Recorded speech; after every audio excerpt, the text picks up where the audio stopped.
Telangana assembly ఎన్నికల వేళ కాంగ్రెస్ ప్రభుత్వం 6 గ్యారెంటీల పేరుతో అనేక హామీలు ఇచ్చిన సంగతి తెలిసిందే. ఇప్పటికే వీటిల్లో మహాలక్ష్మి పథకంలో భాగంగా మహిళలకు ఆర్టీసీ బస్సులో ఉచిత ప్రయాణ సౌకర్యం కల్పిస్తున్నారు. అలాగే ఆరోగ్యశ్రీ మొత్తాన్ని 10 లక్షల రూపాయలకు పెంచారు. తాజాగా మరో 2 గ్యారెంటీలను అమలు చేయడానికి రెడీ అవుతోంది కాంగ్రెస్ ప్రభుత్వం. మహిళల ఆరోగ్యం కాపాడుతూ పొగబారి నుంచి వారికి విముక్తి కల్పించడమే మహాలక్ష్మి పథకం ముఖ్య ఉద్దేశమని తెలంగాణ ప్రభుత్వం స్పష్టం చేసింది. అందుకే తమ ప్రభుత్వం 500 రూపాయలకే గ్యాస్ సిలిండర్ ఇవ్వనున్నట్లు ప్రకటించింది. తాజాగా ఈ పథకానికి సంబంధించిన మార్గదర్శకాలను విడుదల చేసింది. దీని ప్రకారం ఈ పథకానికి అర్హులు కావాలంటే 3 కండిషన్స్ ఫాలో అవ్వాలి.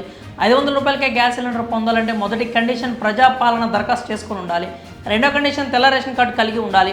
వీరికి మాత్రమే ఈ గ్యాస్ సిలిండర్ రాయితీ పథకం వర్తిస్తుంది. మూడో కండిషన్ ఏంటంటే గ్యాస్ కనెక్షన్ మహిళల పేరు మీద ఉండాలి. ఈ 3 కండిషన్లు ఫాలో అయిన వాళ్ళు మాత్రమే ఈ పథకానికి అర్హులు. ఇక ఈ పథకం అమలు కోసం ప్రభుత్వం గడిచిన 3 ఏళ్లుగా గ్యాస్ సిలిండర్ వినియోగాన్ని పరిగణలోకి తీసుకోనుంది. సబ్సిడీని ప్రభుత్వం ప్రతి నెల ఆయా కంపెనీలకు చెల్లింపులు చేస్తుంది. ఫిబ్రవరి 27 నుంచి ఈ పథకం అమల్లోకి వచ్చింది. మహాలక్ష్మి పథకంలో భాగంగా మహిళలకు ఉచిత బస్సు, 500 రూపాయలకే గ్యాస్ సిలిండర్, నెలకు 2500 రూపాయల నగదు అమలు చేస్తామని కాంగ్రెస్ పార్టీ ఎన్నికల సమయంలో ప్రకటించిన సంగతి తెలిసిందే. దీనికి అనుగుణంగా అధికారంలోకి వచ్చిన తర్వాత ఒక్కో పథకాన్ని అమలు చేస్తూ వస్తోంది.